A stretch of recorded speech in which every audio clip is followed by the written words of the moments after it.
Hi friends, welcome to Government Jobs Portal. So ఈరోజు current affairs August 2nd 2017 current affairs ఏంటో చూద్దాం మనం.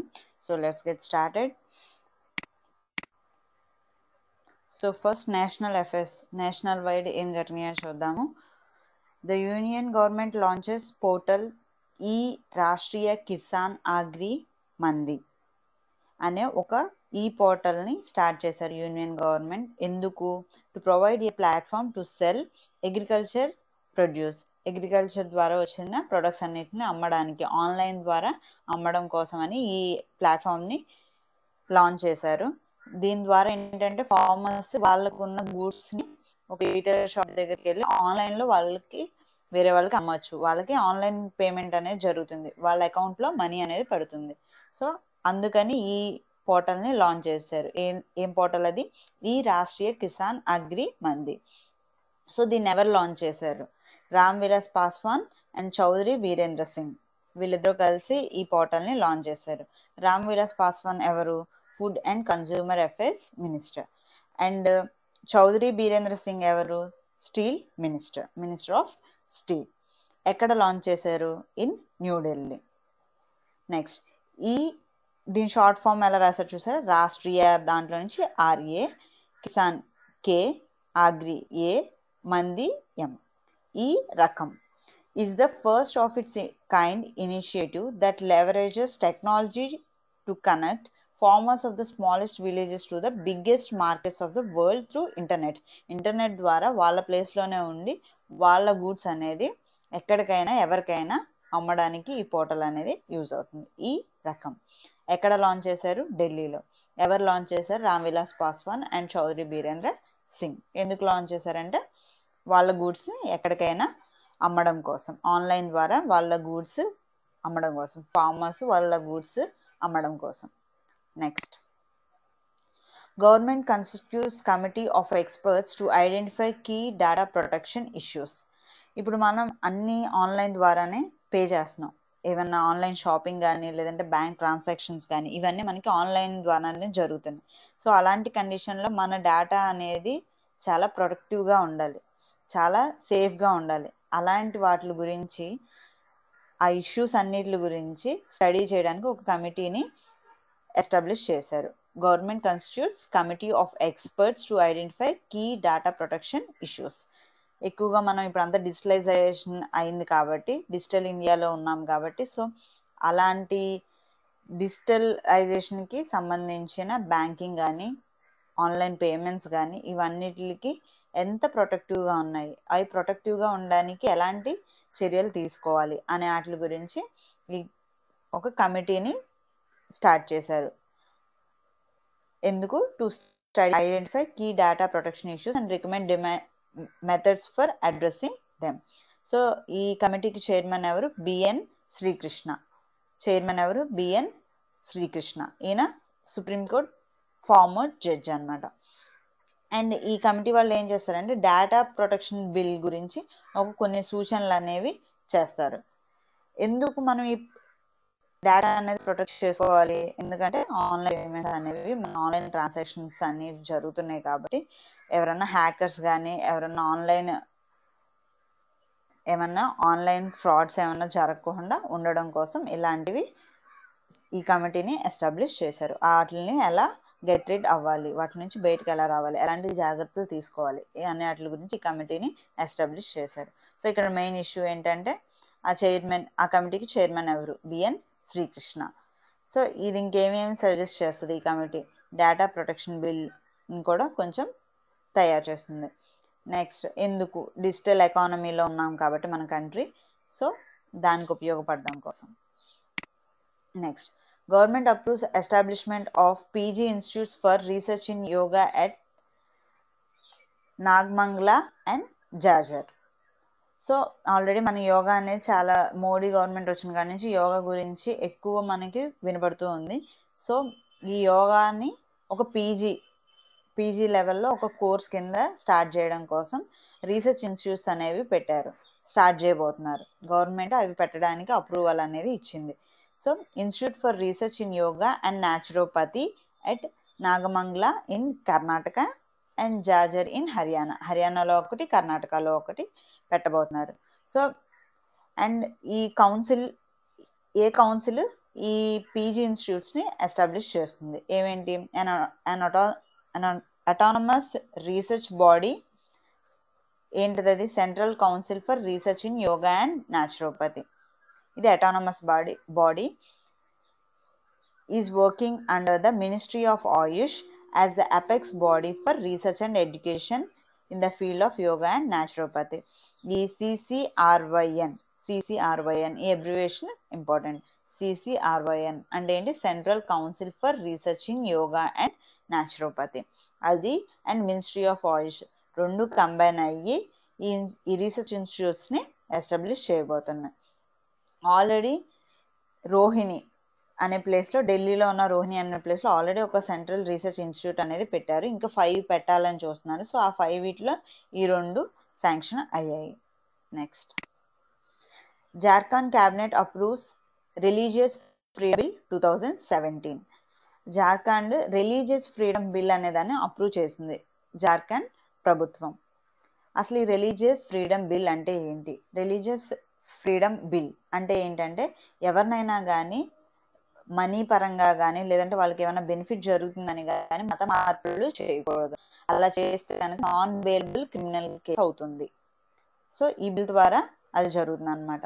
So ఎవరన్నా కనుక మనీ కానీ లేదంటే ఏదన్నా ప్రాపర్టీస్ ఇస్తామని కానీ లేదంటే ఫుడ్ పెడతామని కానీ ఇలాంటి వేరే బ్లేమింగ్స్ ఏం లేకుండా అలాంటి ఏమన్నా ఇంప్లిమెంట్ చేసి కనుక రిలీజియన్ని మార్చాలని చూసినప్పుడు ఈ బిల్ ద్వారా వాళ్ళకి నాన్ బెయిలబుల్ అఫెన్స్ అనేది చేసినట్టు అవుతుంది. సో ఒకవేళ ఇది కనుక ఎవరైనా వైలేట్ చేస్తే కనుక, ఎవరన్నా ఫోర్స్ఫుల్గా ఎవరినన్నా ఒక రిలీజియన్ నుండి ఇంకో రిలీజియన్కి మారుస్తున్నప్పుడు అలా మార్చితే కనుక 3 ఏళ్ళు శిక్ష ఉంటుంది అండ్ 50,000 పెనాల్టీ అనేది పడుతుంది. అదే కనుక ఆ మార్చిన వాళ్ళు కనుక మైనర్ కానీ ఉమెన్ కానీ లేదంటే ఎస్సీ ఎస్టీ కమ్యూనిటీ వాళ్ళని కనుక ఎవరినన్నా ఫోర్స్ఫుల్గా మారుస్తుంటే కనుక వీళ్ళ కండిషన్లో అయితే 4 years and 1 lakh payment, 1 lakh penalty అనేది ఉంటుంది. సో ఎవరు రిలీజియస్ ఫ్రీడమ్ బిల్ 2017ని అప్రూవ్ చేశారు? ఏ క్యాబినెట్ అప్రూవ్ చేస్తుంది? జార్ఖండ్. సో మనం అబ్జర్వ్ చేసినట్టయితే ఈ రెడ్ మార్క్ ఉన్నాయన్నీ మనకి బిట్గా అడిగే ఛాన్సెస్ ఉన్నాయి. సో ఎన్నేళ్ళు ఇంప్రిజన్మెంట్? 3 ఏళ్ళు. ఎంత పెనాల్టీ? 50,000. అది కానీ ఇది కానీ లేదంటే 2 కానీ కూడా పే చేయాల్సి ఉంటుంది అండ్ జైలుకి వెళ్లాల్సి ఉంటుంది. సో ఏ క్యాబినెట్ అప్రూవ్ చేసింది? Jharkhand. Next, UP government decides to go digital by transforming all state-run offices into e-offices. Uttar Pradesh government ఏం డిసైడ్ చేసిందంటే మొత్తం ఆ స్టేట్ రన్ అయ్యే ఆఫీసెస్ అన్నిటిని ఈ ఆఫీసెస్ అంటే కంప్యూటరైజ్ చేయాలి అని అనుకుంటున్నారు. డిజిటల్గా అంతా డిజిటలైజేషన్ చేయాలి అని డిసైడ్ చేశారు. సో ఇక్కడ మనకి ఇంపార్టెంట్ ఏంటి? యూపీ గవర్నమెంట్ చీఫ్ మినిస్టర్ ఎవరు? యూపీ చీఫ్ మినిస్టర్ ఎవరు? యోగి ఆదిత్యనాథ్. యూపీ సీఎం ఎవరు? యోగి ఆదిత్యనాథ్. ఆయన ఏం డిసైడ్ చేశాడు? మొత్తం స్టేట్ గవర్నమెంట్ ద్వారా రన్ అయ్యే ఆఫీసెస్ అన్నిటిని డిజిటలైజేషన్ చేయాలి అని అనుకున్నారు. సో దీన్ని October 1st నుండి స్టార్ట్ చేయబోతున్నారు అండ్ నెక్స్ట్ ఇయర్ January కల్లా దీన్ని కంప్లీట్ చేయాలని చూస్తున్నారు. సో ఈ డెసిషన్ ద్వారా ఏం చేస్తున్నారు? మొత్తం అన్ని గవర్నమెంట్ ఆఫీసెస్లో కంప్యూటర్స్ అనేవి ఎస్టాబ్లిష్ చేయబోతున్నారు అండ్ 57 crore రూపీస్ని స్పెండ్ చేసి కంప్యూటర్స్ అండ్ ఎంప్లాయీస్ అందరికీ ట్రైనింగ్ ఇవ్వాలి కదా. సో దానికి అండ్ కంప్యూటర్స్ కొనడానికి 57 crore రూపీస్ని వాళ్ళు అలాట్ చేశారు. సో మనకి ఇక్కడ ఇంపార్టెంట్ ఏంటంటే అన్ని స్టేట్ రన్ ఆఫీసెస్ని ఈ ఆఫీసెస్గా మార్చడానికి డిసైడ్ చేస్తుంది ఎవరు? UP government. So UP chief minister ఎవరు? యోగి ఆదిత్యనాథ్. ఎప్పటి నుంచి స్టార్ట్ అవుతుంది? 1st October. ఎంత మనీ పెట్టారు? 57 crore rupees. Next, WCD ministry launched contest for designing logo for women of India festival. అయితే WCD అంటే women and child development ministry. ఈ ministry వాళ్ళు ఒక కాంటెస్ట్ని లాంచ్ చేశారు. ఏంటి? ఉమెన్ ఆఫ్ ఇండియా ఫెస్టివల్ అనే ఒక ఈవెంట్ జరగబోతుంది. ఆ ఈవెంట్ కోసం ఒక లోగోని, ఒక సింబల్ని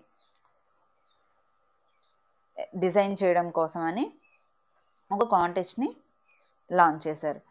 సో ఈ ఫెస్టివల్ ఎక్కడ జరగబోతుంది అంటే ఢిల్లీ హాత్ అనే ప్లేస్లో జరగబోతుంది. ఎప్పుడు? అక్టోబర్ 2017లో జరగబోయే ఉమెన్ ఆఫ్ ఇండియా ఫెస్టివల్కి లోగో డిజైన్ చేయడానికి ఒక కాంటెస్ట్ని లాంచ్ చేశారు. ఎవరు లాంచ్ చేశారు? Women and child development ministry. అసలు ఈ ఉమెన్ ఆఫ్ ఇండియా ఫెస్టివల్ అంటే ఏంటి?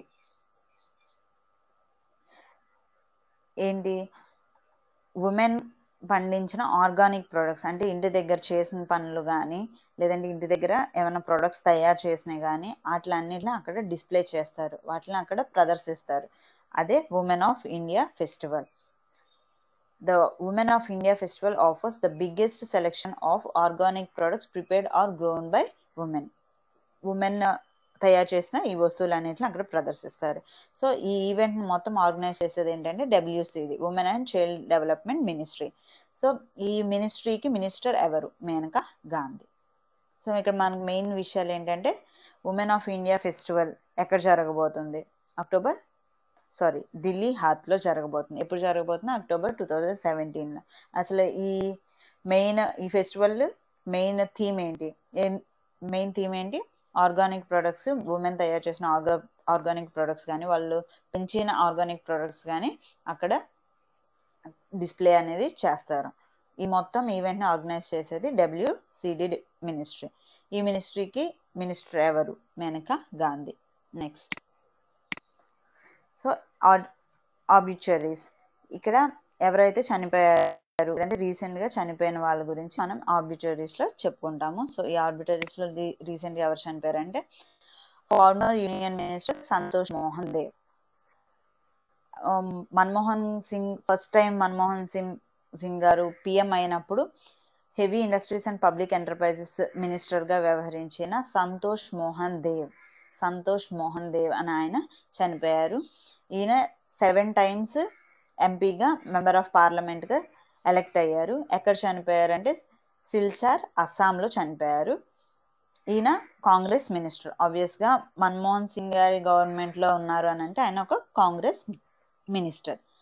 మన్మోహన్ సింగ్ గారు ఫస్ట్ టైం పిఎంగా ఉన్నప్పుడు, 2 సార్లు పిఎంగా ఉన్నారు కదా, సో ఫస్ట్ టైం పిఎంగా ఉన్నప్పుడు ఈయన యూనియన్ మినిస్టర్గా చేశారు. ఏ డిపార్ట్మెంట్లో? Heavy industry and public enterprises డిపార్ట్మెంట్లో. ఎవరు? సంతోష్ మోహన్ దేవ్. ఎక్కడ చనిపోయారు? సిల్చార్, అస్సాంలో చనిపోయారు. ఈయన 7 times మెంబర్ ఆఫ్ పార్లమెంట్గా ఎలెక్ట్ అయ్యారు. నెక్స్ట్, ఇంటర్నేషనల్ అఫైర్స్ చూద్దాము. World Bank allows India to construct hydroelectric power facilities under Indus Valley Treaty. అయితే హైడ్రోఎలక్ట్రిక్ పవర్ ప్లాంట్ని ఎస్టాబ్లిష్ చేసుకోవచ్చని వరల్డ్ బ్యాంక్ అలౌ చేసింది ఇండియాని. ఎక్కడ? ఇండస్ వ్యాలీ ట్రీటీలో. The World Bank has allowed India to construct hydroelectric power facilities on tributaries of Jhelum and Chenab rivers under the Indus Water Treaty. Indus Water Treaty కింద జీలంకి, చీనాబ్కి ఉన్న ఉపనదుల మీద hydro electric power ప్లాంట్ని establish చేసుకోవడానికి world bank ఇండియాకి permission ఇచ్చింది.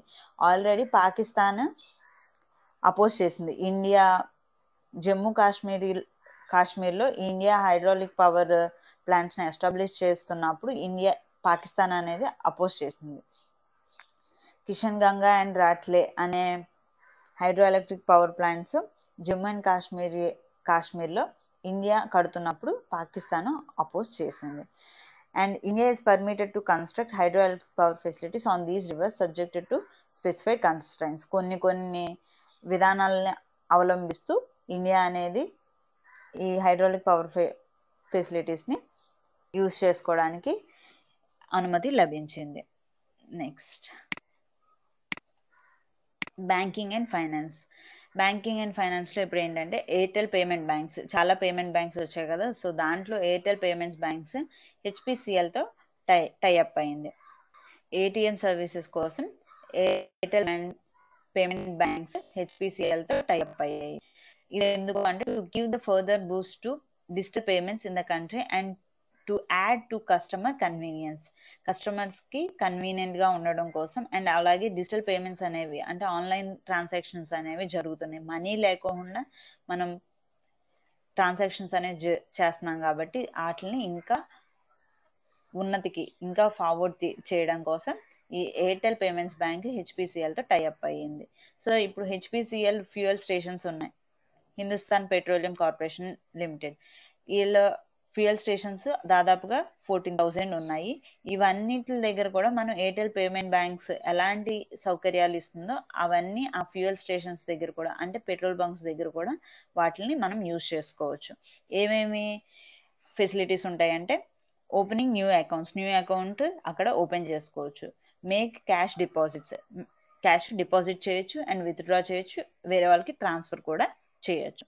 ఈ 4 facilities ఈ హెచ్పిసిఎల్ ఫ్యూయల్ స్టేషన్స్ దగ్గర కూడా యూజ్ చేసుకోవచ్చు. ఇక్కడ మెయిన్ థింగ్ ఏంటంటే Airtel payment bank ATM services కోసం ఏ కంపెనీతో టైఅప్ అయ్యింది, హెచ్పిసిఎల్.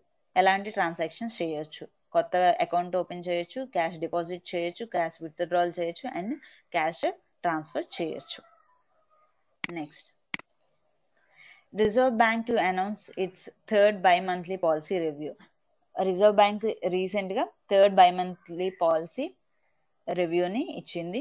సో ఇది రెపో రేటు 6.25 ఉన్నది కాస్త తగ్గి 6% అయ్యింది. బ్యాంక్ వాళ్ళకి ఈ రేట్స్ అనేవి చాలా ఇంపార్టెంట్. మీరు ఇంటర్వ్యూకి సెలెక్ట్ అయినప్పుడు కూడా మార్నింగ్ మీరు ఆ రేట్స్ చూసుకునే వెళ్ళాలి, ఎందుకంటే చేంజ్ అవుతూ ఉంటాయి. Next, reverse repo rate 5.75, MSF marginal standing facility 6.25 and bank rate కూడా 6.25.